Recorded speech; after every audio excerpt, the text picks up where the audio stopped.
This is a maiden juvenile plate over 1450 metres. The second race, number 4 in the card's been taken out. We did this quite early this morning on Tuesday, so happy public holiday to all of you. I hope everything is going well with regards to your long weekend. And the social media options, we're on Twitter, it's been updated, and of course on our WhatsApp group. Join anytime, you're welcome. Please join us, love to have you there.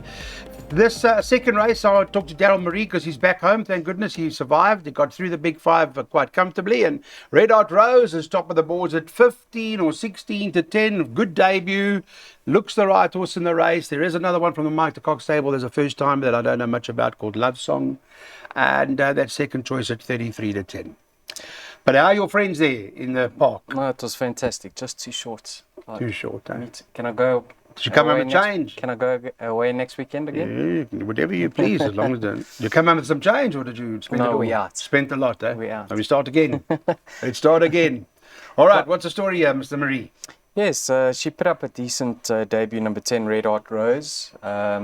She is a full sister to Fire Flower, one of a mile in 1800, so she's certainly going to love the step up in Trip Clyde. On that debut run, she holds Miss Shavi. So you'd expect her to confirm that form, but they are improving young sorts, so I don't think it's guaranteed that she's going to confirm that form. Miss Shavi does have the bend experience, and I think she's another one that's going to appreciate the step up in trip. Now, with regards to number 8, Miss Shavi, she is held by number 5, Cummerson's Passion, and her dam won 2 races over 1800, so she's another filly that's going to love the extra distance. Clyde, these juvenile races, I'm never overly bullish, so I've just played the wide route of and hopefully I will survive. Yeah, we need to find out about this. Quite a few first timers here. Mr. Burrows, good morning. What's happening your side? What do you like in the Bipod first leg? How's it, Clyde? I think the best bet on the card, Red Hot Rose. Now, I really liked what I saw going to the start last on debut. She looked really well. And I was watching her right through the race, and she moved up and she stayed on really strongly all the way to the line. And I could see that she's looking for a little bit further. And I think the 1450 right now in her career, it's going to be ideal. And from an 8 draw, I'm hoping that she pushes forward and gets into a handy position. And I think she'll just about win. Her stable companion, Love Song, just follow the market closely. Keegan DeMello has booked the ride. I see that for the stable. Darren Burrows has gone with his all-to-come Red Hot Rose, assuming this is the right one. He likes Eagle Alley in the 7th race as well, so have a look at that. That's race 7 Eagle Alley. Take that into your doubles and trebles, whatever you might be doing. That priced up at around 9 to 2, 5 to 1, so that's a nice price. And then we've got 2 bipods set up for you. We'll go with Darren Burrows' bipod first, where he's going 10 a banker by 1 a banker, and then those horses that follow thereafter. And he's spending 64 Rand on this public holiday. That's from Darren's side. And Daryl also put a bipod together. He, however, is looking at it a little differently, particularly with reference to the first leg. There's his numbers, and he's spending a bit more, as much as 512 Rand on today's bipod.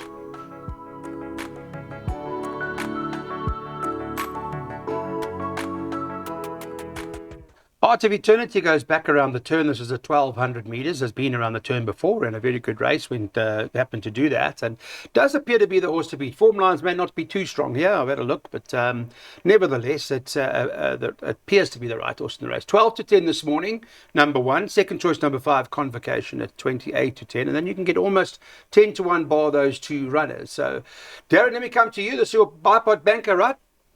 Definitely, Clyde. The horse to beat from a 1 draw has seen this course before on debut, where she was staying on really strongly behind Let's Cruise. I thought good last effort behind Gregorius Gull, who got away. In this type of company, I think she'll take all the beating. Her danger has to be the reserve runner to Simply Magic, that's now got a run with 2 scratchings. She's thereabouts all the time. She should be competitive. Yeah, thank you for pointing that out. 6 and 8 are not running, so that does make Simply Magic eligible to run now and would have a chance on current form.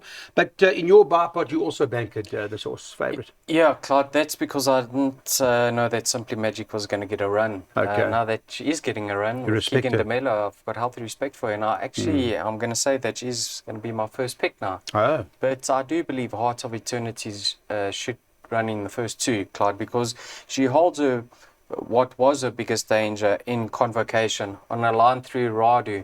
Now, she beat Radu 3/4 of a length, and Radu beat Convocation close on 3 lengths. So on a line through Radu, there's about 3.5 lengths separating numbers 1 and 5.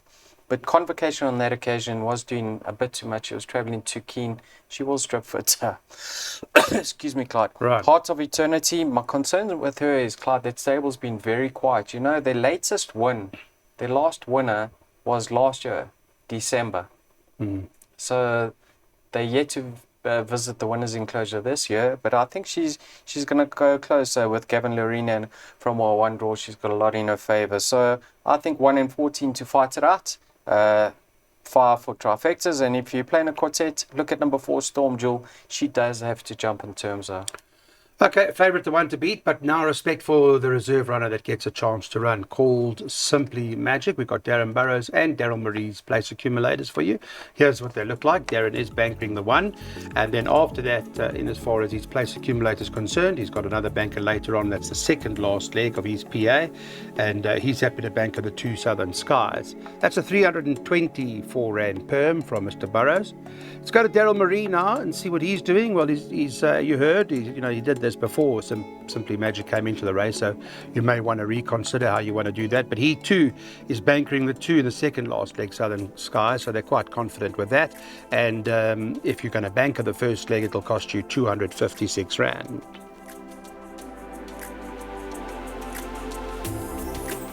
Edward Rye, the one to beat here in the 4th. Johan Janssen van Vieren is the trainer. He had a good weekend, and we got Gavin Lorena in the saddle here at 22 to 10.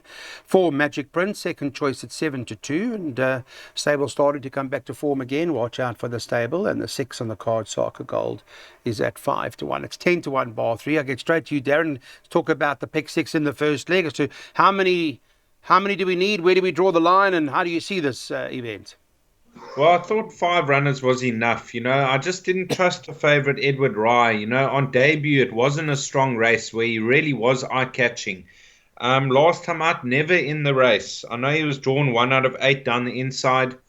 He could bounce back. I'm prepared to cover him. Horses like Magic Prince showed good pace, was beaten into 5th by Cornwall, who I think's really decent. Insightful's not out of it. Sacre Gold, first run on the high fault for the Baron Buerter stable now. Dungeons has a chance. So I'm just looking to cover the favourite. Okay, so there'll be a few in here with chances from Darren's side. How have you looked at it, Daryl? Yeah, there's no value in the favourite's current price, Clyde, Edward Rye. I wasn't happy with the way he moved down to the start last time out, and he ran accordingly. Well beaten. That was in the yielding conditions, though. Let's see how he goes today. I can certainly see him winning, but he's not going to be my top pick. Clyde Kilbrannon's son, very disappointing last time out. He did have excuses. He gets the blinkers fitted from a knee draw. I see major improvement on his behalf. Magic Prince, now this was his very, very fit. He's got that early toe, so he'll be in the perfect position. And he's got pace, so Clyde, he's got a lot in his favour. Another one that doesn't move extremely well, though. And then Sacre Gold, Clyde. We all know what Baron Buerter is capable of doing with horses that are new to his yard. Watch him, because this horse tends to sweat up terribly. So if Baron has got him under control and has improved on him, Clyde, I can certainly see him making a winning debut for his new yard. So a tricky event. 4, 5, 6, and 7 in that order for me. What about this horse Azuka? Any chance? I mean, it's badly drawn, but that I see that consistent in form, and that Agahit and Divine Dynasty, the first and second horses came out and won. This is now the third horse. Okay, so she's been rested for 336 days. So she thinks she'll need it. Well, if she doesn't, it's going to be a brilliant training feat. Okay. All right. Was good to know. Good. I'm glad these boys point these things out to me. Thank you very much. So we won't include her in the play then. We will, however, do the following from Darren Burrows. This is his pick 6, and what he intends on doing is going 2, 3, 4, 6, and 7, by 2 and 6, by 1, 2, 3, 4, 6, 7, and 8, by 1 and 6, by 2, 3, 6, and not taking any chances with a field at the back.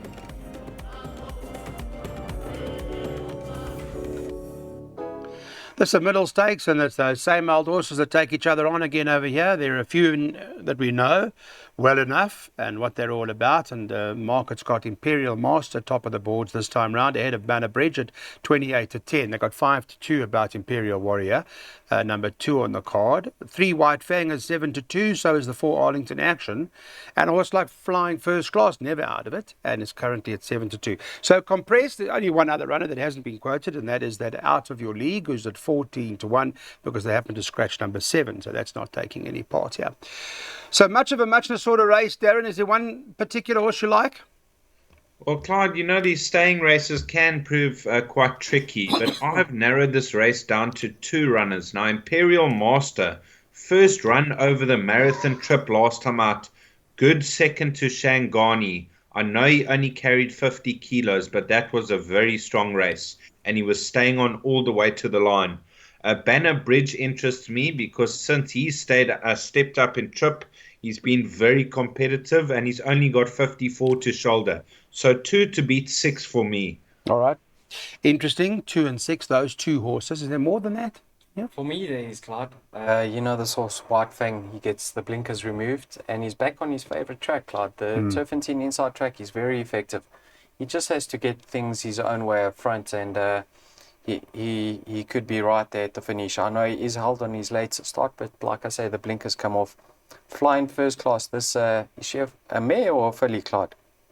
Flying First Class. It's a mare, 5-year-old mare. Yeah, she's a mare. This mare does her best on the Turffontein inside track herself. She could just slot up second behind a horse like White Fang, get the run of the race.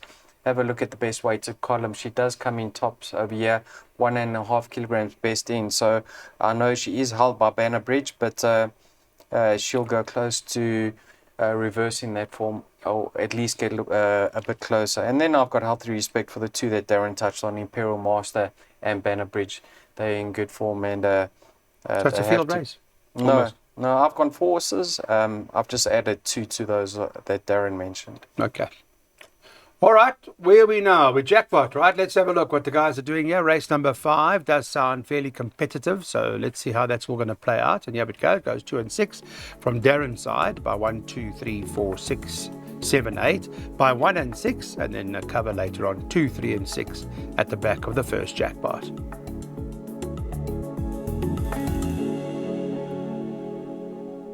So Celestial City's back in the play now. Top of the boards for Sean Terry, priced up 18-10, the 2 horse. Second choice, number 3, Toffers, at 3-1. And then you can get 7s or 8s and better about the others. I'll firstly start with Darren Burrows and go there. Just talk to him about the race. We've spoken about Celestial City a few times. We know the horse well enough by now. And listen, that last start, there was nothing wrong. And end of the day, got the better of a horse like Toffers. And they sort of renew rivalry again this afternoon. So how do you see it working out today? Clyde, I do believe that Celestial City is a miler. Now, both his wins over a mile have been impressive. He has tried the 18 twice, and he's got there and just failed to fire the last 100 meters. So he's going to have to be held up for a run as long as possible and maybe give that finishing burst. Due to it being over 1800, I've been playing the safe route. Now, Toffus ran second behind Celestial City last time out, and he's 2.5 kilos better off. It's his first run over 18 also. So slight stamina doubts for the 2 market rivals. Twin Turbo, strong front runner. Climate Control, not disgraced in the Derby trial. And Zuzan has done really well since the blinkers have been fitted. Okay. I don't know. Tough. What? Yes, I mean, Clyde, you're not going to hold Celestial City up like Sister Lights, I hope. No, he's going to be held up. He needs to be given a chance. I think Yeah, but that I hope we're going to get some room now. those are, I think, the tactics they are going to adopt with him. Try produce him very late. I can see him confirming that form, despite the 2.5 kilogram swing around in the weights. So I prefer him over Toffus. The reason being, last time Toffus got it all his own way up front, Clyde. Yeah, you've got other front runners in the likes of Breeze Over and Twin Turbo, so I don't think he's going to get it on a platter up front this time round. So 2/3 for me. But I think I found a little bit of a sneak over here, Clyde, in Motown Magic. Now, his last win, I think, was off a 74, if I'm not mistaken. Who? It's 85. He's now for 84. He's a pound lower than his latest win, Clyde. So he has come down in the ratings. And I just think, Clyde, if this was jumps on terms and he's in contention turning for him, we'll see him improve, because all his best runs have been when he's handy, if not led, Clyde. He just needs to break on terms. I think in this division, he has to be considered of his current rating. So I'm going to say he's the each-way play in the race. Number 1, Motown Magic, ahead of the likes of Celestial City. And Breeze Over also interests me because he won despite his antics at the start last time out. I thought they were going to go close to scratching him on that occasion. So I think he's got more to offer. So 1, the value in the race, health respect for the 2, Celestial City. All right, so Motown Magic on his way down in the ratings, and Daryl gives it an each way chance. It's a 20-1 shot, I think. Is that right? 20-1? I saw 16-1 about him, yeah. 20s now, but maybe it'll shorten just now, and you can get how much a drum? 4-1 a drum, thereabouts. That's quite interesting too. Okay, here's what the guys like in this race. We'll put that up for you. Daryl Murray's taking trifectas, and he's going 1, 2, 3, and 9.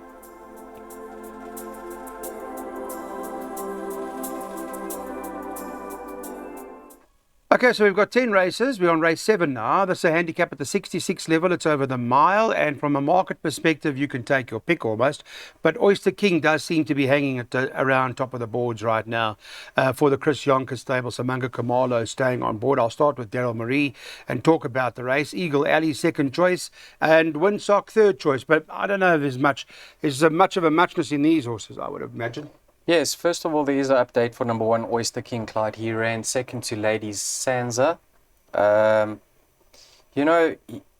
and Gregor McGregor have met in the past, and Gregor McGregor's, I think, 2 kilograms better off for less than a length beating. So I thought Gregor McGregor represents more value than what Oyster King did. But I've got respect for Oyster King. He does extremely well over this course and distance. I think the horse to beat, no doubt, is number 6, Eagle Alley. Now, Clyde, you can see he's been plagued with problems in the past, rested very often. And since his latest rest, he's had 4 runs close together, which tells me he's now over his problems, and you can start following him because his rating's right down to a 61, if I'm not mistaken. Clyde, in his later starts over the 1450, he was doing his best work late. So this tracking trip's going to be ideal for him. So I say number 6, Eagle Alley, is the horse to beat over the likes of Gregor McGregor, who I think is the value in the race. Oyster King has to be respected, and Maboneng keeps dropping in the ratings, and she's got a lot in her favour this time around. Keegan DeMelo, no draw, low rating. So I think those 4 are the ones to focus on. I thought that might be a bit of value about Maboneng, but I know Darren Burrows is very big on Eagle Alley because there's an all to come running into this horse, right, Mr. Burrows? Correct, Clyde. Now, just to refresh people's memory about Eagle Alley when he started his racing career, the end of 2020. He came out first time at the track. There was all the talk. Lyle Hewitson got him home. In his second start, Lyle Hewitson won on him again by 3 lengths, easing up at the line. And we all thought this horse was going to the top division. Then he pulled out of the race, had a 7-month layoff, another layoff, never came right. And last time out, finally, the penny dropped. And he ran on strongly for third behind Robert Burns over the 1450. He's going to be suited to the inside track mile. He has 1 year before. And I just feel his rating's down from a 91 to a 61 and 2.5 kilos allowance. I'm hoping that he can come back to winning ways because he races off a winning mark. Danger, I made Oyster King. I thought that form update second. He was staying on very strongly last time out. He should be competitive once again. Okay, good to see Eagle Alley in good form at the moment, and that's the horse that they're rating the one to beat here. And Daryl Marie's got a jackpot worked out, whilst Darren has gone for Eagle Alley. Daryl's looking to go with 1, 6, 10, 11, and 12 in his jackpot. Then 1, 2, and 3. Then 7 and 8. And at the back, which is race 10, 1, 2, 8, and 10.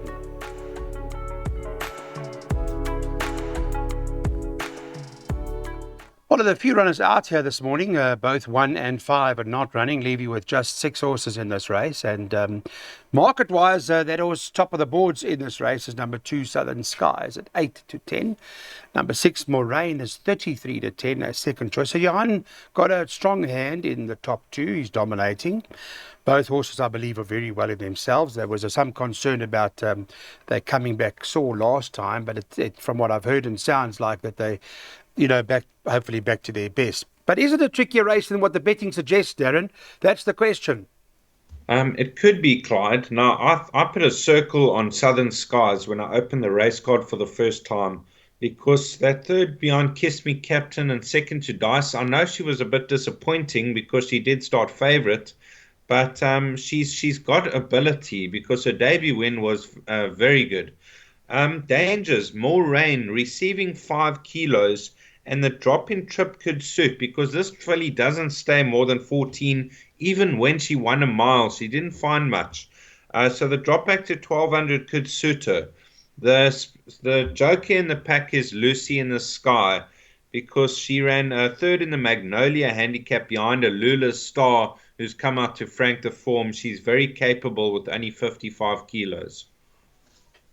Maybe Moraine's the choice. I don't know. It's tricky. Yeah, not for me. No. No, I prefer Southern Skies. Do you? Okay. But this filly's making her handicap debut. In her second start, she was out at the weights with Dice. All right. Terribly out at the weights. So she was far from disgraced. Then last time out, I think it was a Swallow Stakes. Yes. Once again, she wasn't favourably treated at the weights. She now makes her handicap debut, and I think she's better than her current rating based on those 2 efforts. So I think she's certainly the filly to beat. I don't think there's much value about her current odds. If you have a look at the race, she is drawn out quite wide, but the horses on her inside don't have blistering pace whatsoever. So I do believe she'll get into a striking position without having to exert much energy. And it's a much smaller field now, right? I'll make her the one to beat. Respect for the 5-year-old mare in Lucy in the Sky. Now, the last time she was seen over this track and trip, I think she ran above her rating. She finished close up on that occasion to Gobsmacked, and she lost her race at the start. She just needs to break on terms, and she'll be doing her best work late. So I'm going to say 2 from 3. All right, it's interesting. Southern Skies fancied from Daryl Marie's side.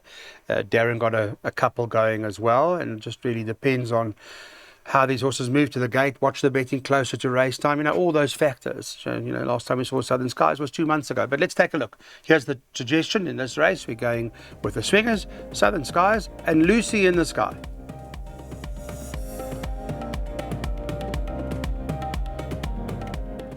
On to the 9th race now, divided handicap fillies and mares. It's one of those. I know pick 6 is the whole field is running here in the last race. Silver Mence has been scratched, number 4. That's out. So there are 11 runners in this event.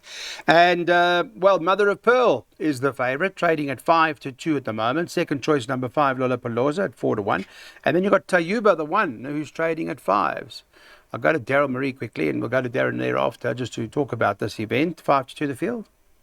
What price number 7 and 8, Clyde? Burning Space 8 to 1, number 7, and number 8 United Express is 15 to 1. Okay, there's a deduction in the market then. Who came out? Silver Mensa? Yeah, Silver Mensa's out. Yeah, Clyde, Silver Mensa's I know not this running. is a fillies and mares handicap and it's wide open, but if you saw my perms, I've only gone 2 horses. I've gone the 8-1 Bird in Space and the 16-1 United Express. Now, I think both are going to be given every opportunity from good draws, Clyde. Birdie in space, you can have a look at her rating. She's right down to a 74. She's having a peak run, Clyde, but in her recent start, she's really been doing too much in the race itself. So I love the fact that she's coming back in trip. I'm hoping she can settle in running and produce a finishing effort instead of her run petering out. So for me, I think the seven Bird in space, the one to beat off her current rating. Number 8, United Express. I don't think this filly stayed last time out. Also have a look at her rating, 81 down to 71. She's going to race fresh, Clyde, because she is returning from a short break. So she's certainly going to get the run of the race from that one draw. Another one that represents a lot of value. So I'm playing for the upset in this leg of the pick 6, 7 and 8 for me. 7 and 8, 2 Shrudies from Darryl's side in this race. Darren, you got? Would you concur with that, or you also got a double figure horse there? Clyde, I battled to dissect the form in this race. That's the reason I've played the field. So I think we can just shout home Darryl's fancy Bird in space here. Okay, that's fair enough. Let's have a look at the 9th and final race on the card, and it is Bird in Space, currently trading at around 8-1 at the moment from Daryl Marie's side, number 7. And if you're looking for a place, I think you can get almost 2-1 a place. So that may well be the play, the 9th race. We got one more to go. 10th and final race on the card. Scratch number 7, Permesso Avanti's not running. There are 10 horses left in a race like this. And what do we need to do in the 10th and final? Well, 3-1 the field. What you're waiting for is top of the board. So trading 3-1 joints with number 2, Little Miss Moneybags, whom I've been waiting for to go around the turn. I've been waiting for Little is on the inside track specifically.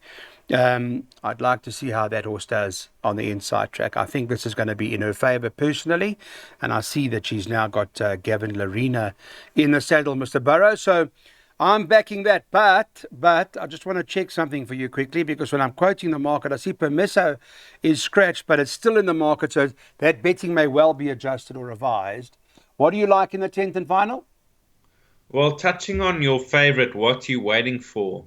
My concern with this filly, every time she runs, respiratory noises, blowing, respiratory noises, slow respiratory noises. She is in form in her last 2 starts. She should be competitive though. My fancy is actually Lil Miss Moneybags. Now this filly must be given a patient ride. 4 runs back, they changed tactics and came from off the pace, and she swooped on by to beat There She Goes, who she meets again.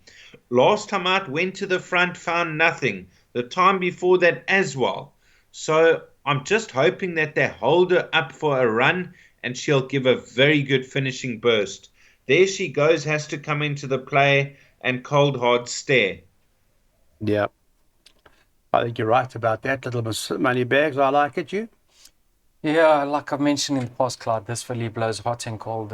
We saw what she's certainly capable of, and I think Gavin will suit her, because he likes these type of horses that enjoy being held up and Get produce stuck late. into them. Yeah. Yeah, so I thought the value was worth number 8. No time is taken. You can see she did make some improvements in her later start. That was her second run after a rest. She came down further in the rating. She's now 69. And take note, Clyde, the blinkers get refitted. So she's only got, 54.5 to shoulder from a 2 draw. If she goes handy or gets into a great position, she could certainly run into the money, if not win it. So I thought there was some value about number 8.